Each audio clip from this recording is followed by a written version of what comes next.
kuko nayo isanzwe ifise iyindi evenema isanzwe ikorwa mu Irebe company ariko ndiyumvira n'iyindi ishobora gukorwamo niko kwiyumvira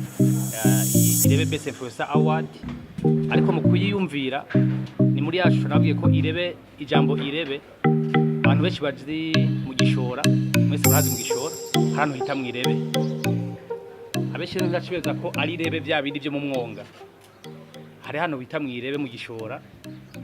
abantu abamaze kuhagendera muraza amatereka yaho sino yarondagura kugira ngo twara umwanya muremure nibaza ko nzokora ikiganiro kiyaguye cyabyo undi munsi zokora na conference bw'icyo kintu gusa ariko ijambo Irebe ni ijambo ry'iteka no kuvuga ko iryo jambo itezwa gukora ibintu by'iteka na cyane biteza imbere ugwaruka bigateza imbere ibico n'akaranga bigateza imbere igihugu cyacu cyiza cy'u Burundi rero nicyo kintu nashimikiye ko mu kwiyumvira ni kiye kintu nokora cyo hurirwamo n'ugwaruka utandukanye muri ibyo akisangamo kimwe filima akisangamo cameraman akisangamo tukuvuga mu influencer mumva kari umuntu mu bisata byose umuntu wese akisangamo ko kwimvira iryo jambo kuko tubonye gwa gasore nayo kwikukira dadaduha araduha demokrasi nawe urafite icyo wokora ndafite icyo nokora umwe wese akagira icyo asize mu kino gihugu cyacu cyangwa inosi Imana duha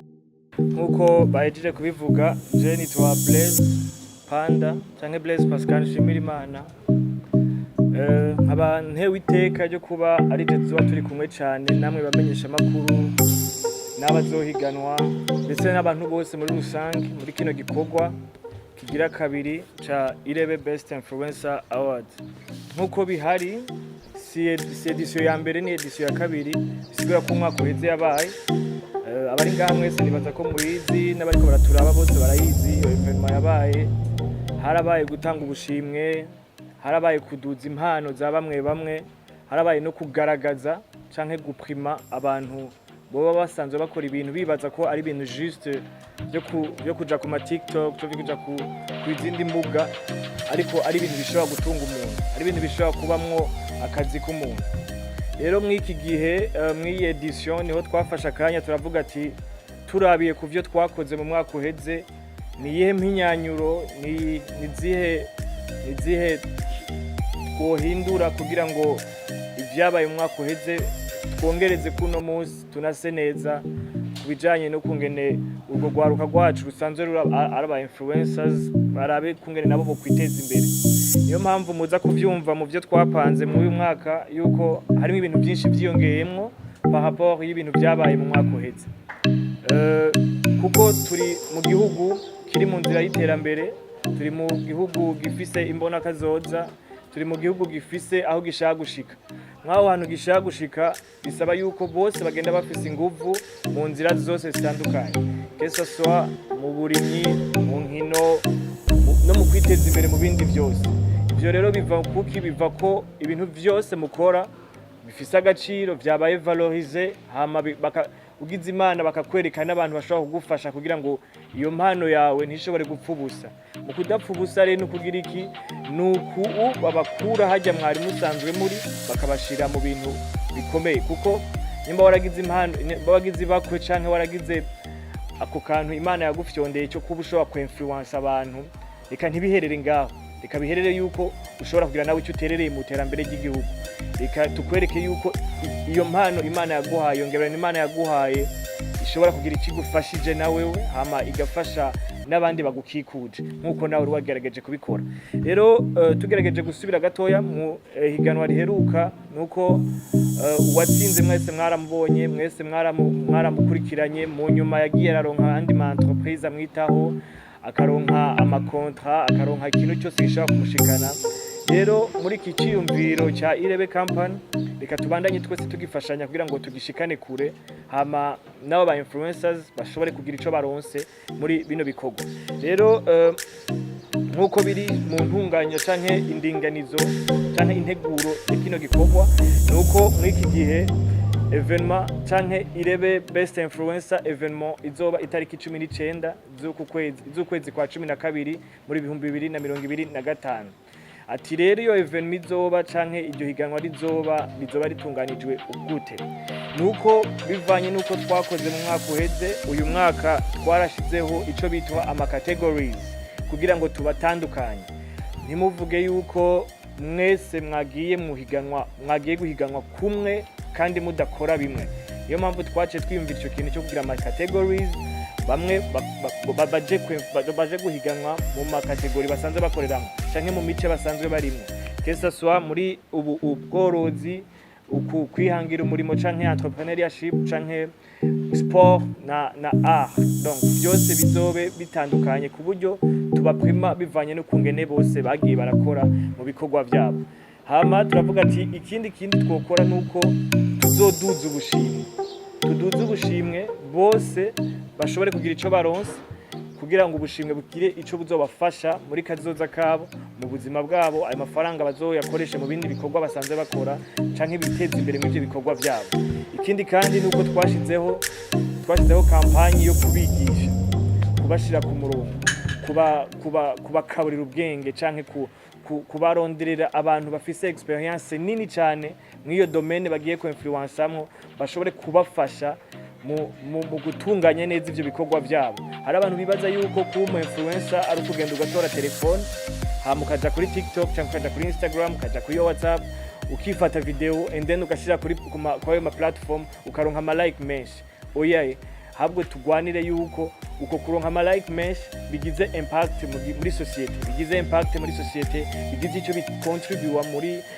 mugo rugendo n'igihugu kirimo. Rero ivyo nivyo tuzoshiramwo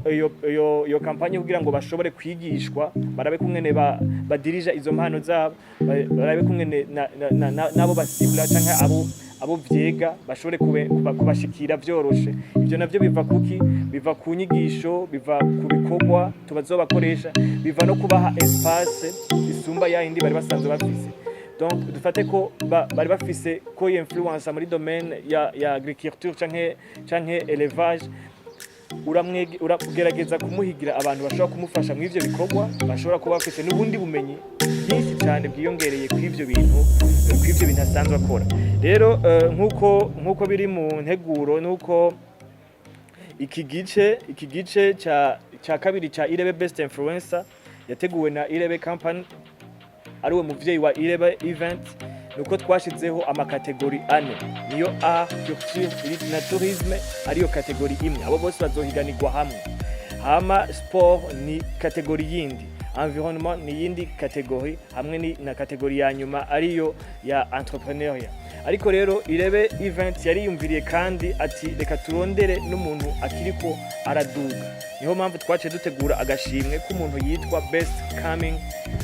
upcoming influencer. Mw'ico gihe rero umuntu azotogwa canke azoba primé azoba abaye wa mbere muri kategori ya art, culture na tourisme, azoronka ibahasha y'imiliyoni 2 z'amafaranga y'amarundi. Hama uzotogwa muri sport nawe azoronka ibahasha y'imiliyoni 2 z'amafaranga y'amarundi. Hama uzotogwa muri environnement nawe azoronka imiliyoni 2 z'amafaranga y'amarundi. Muri entrepreneur nawe aronka imiliyoni 2 z'amafaranga y'amarundi. Upcoming influencer azoronka umuriyoni. Hama rero inyuma y'ivyo byose, kuko murazi yuko mu madomene yose hari igihe haba harabaye umumeyer, haba harabaye umuntu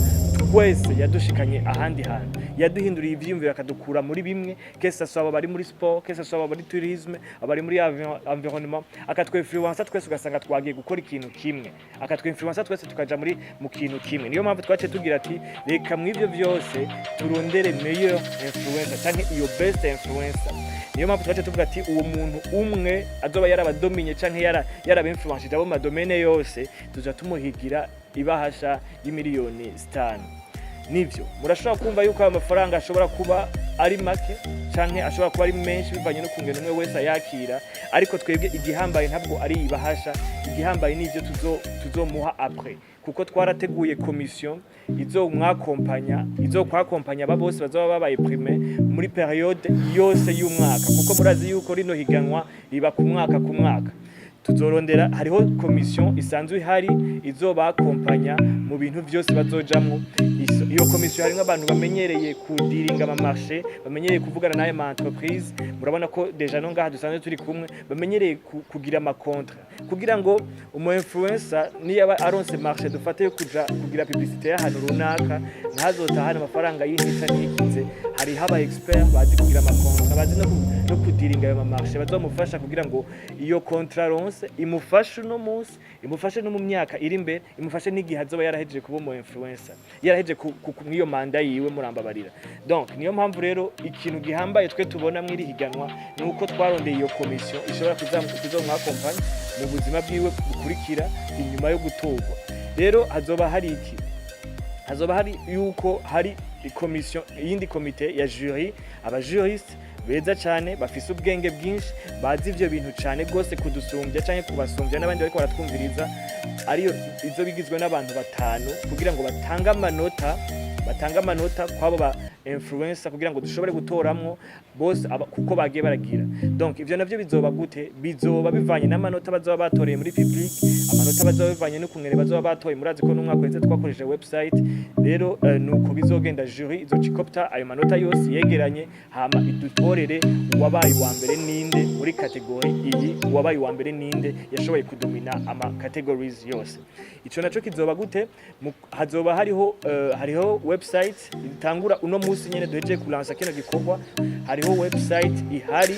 kugira ngo ufashe abantu bose bashobore kwiyandikisha aba bantu bitwa ba influencer iyo nayo izo birimwe iki izo birimwe amakriteria irimwe bintu byose bikurabisha yuko ushobora kuba uri umu influencer bivanye n'ivyo bazoba bashizemo hariho commission iraba iyo website ihari kugira ngo igufashe kugira ngo wiyandikishe neza utogwe hama iyo website izodufasha kandi muri kazoza kugira ngo dushobore gushaka amajwi dushobora gutora aba influencer bacu kuko twese turafise umuntu yatwinfluenceje urashobora kumuhijwe ku mazina ni Ketia yamuremye abasanzwe ndumenyesha makuru ariko kandi nkaba nyoboye Isamirizi Irebe FM ubwo tubaze gukora harimo na kino gikorwa cha Irebe Best Influencer Award dushima Imana yuko igikorwa cyo mu mwaka uheze cagenze neza n'ubu kandi kizeho kizogenda neza turi kumwe namwe iyi edition ya kabiri nuko rero tubashimira cyane tubandanya tubashimira kandi tubandanya dufashanya